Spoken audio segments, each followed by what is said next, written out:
What's going on, everyone? Welcome to the RabidMining YouTube channel. And the other day we talked about Bitcoin, how it's the OG Mac Daddy of cryptocurrencies. And some of you guys had some questions on how I had my Ipollos hooked up to NICEHASH and actually get them working. So today I'm going to be showing you guys how to actually get them working on NICEHASH mining Ethereum Classic, ETC.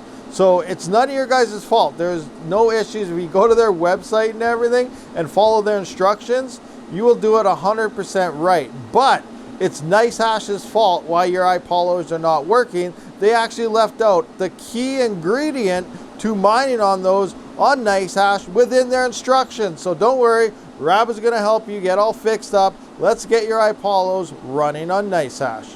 Okay, so here I am within the dashboard itself, and I was just looking at this when I was getting things ready, and I was actually a little over the estimated of $10. So this is one of the main reasons why NICEHASH may be okay. Again, make sure you check out the hash rate, make sure they don't have too much that they're able to attack anything. Right now they don't, most miners don't, but some people, because this is due to people purchasing your hash power, they have money to spend, and obviously the market is dumping right now, and someone is definitely paying a lot right now for hash power. I don't expect this to last more than maybe an hour, but sometimes you get lucky and you get these paydays, and it looks like it's happening right now. So who knows what's going on? The market's crashing. Someone put in a bunch of big bids here, and our profitability went up. But it doesn't last very long, so keep that in mind. Don't go, I'm using a couple little Ipollos here, and I'm making $10 a day. That's not the case.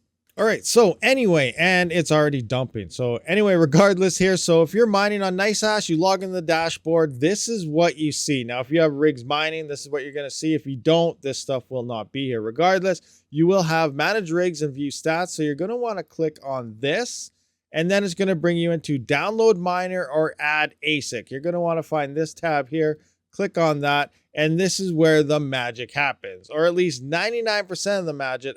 Actually, I should say 50%, because 50% of a command that's not even here is what you need. So first up here, connect your ASIC device. So we're going to click onto this. We're going to select our ASIC. We're going to type in an I here for Ipollo, IP, whatever. I don't know how to spell. There we go, IP. And now we're going to just go pick, an Ipollo V1 Classic. So we're going to pick our worker name, tester.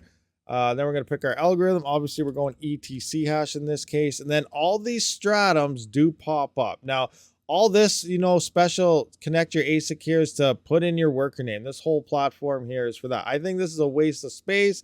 So all we really need to do, they should just have their stratum generator, because we know how to enter our worker name. So here, I'm going to go ETC hash. We're going ETC hash, and bam, the exact same stuff pops up from the previous screen, so we don't have to go through all the Ipollos and the miners or anything. We have our algorithms. All we did was pick our algorithm, and all the same parameters pop up. Now, in this case, we know how to add in our worker name. All we got to do is put a period and then our worker name behind our BTC address. So that's the only difference here. We know how to do that. So I find this much easier. We just copy, paste right across all our ASICs, and then add each individual worker name. So let's go into the Ipollo itself and kind of look at these settings. If I come in here, go to miner, we can see stratum plus TCP, ETH, NICEHASH, 92, whatever. You can see that is exactly what they have right here. Just copy and paste that in.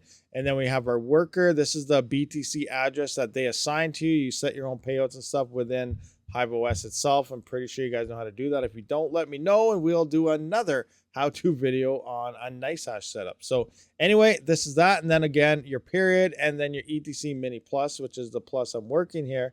And according to this, that's it. That's all we got to do. Put in our password and we're done. They are missing the critical step that I've been kind of talking about. We put in our password.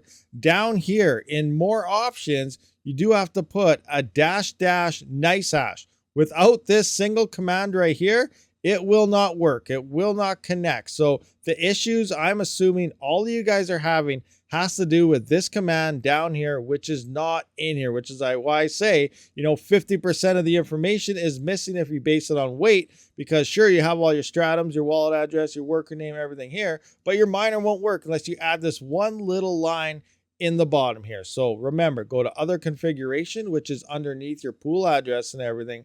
It's called more options, and you need that -- NICEHASH. And I will have that down in the description below. And once you put that in, most likely your ASIC will now begin mining. And I'm sure this is probably 100% of the issues you guys are having when trying to connect to NICEHASH. There we go, guys. So it is that easy. NICEHASH just left out a simple piece of code that is pretty much critical to utilizing these Ipollo ASICs on their platform. Now, why it's not there, I don't know. I'm going to send them an email or something, and I'm sure they'll have it updated sometime soon. But it's been like that for a while. It's been a good few months that you've been able to utilize these, and they've never had it there. So hopefully you guys are up and running now, utilizing your Ipollos on NICEHASH.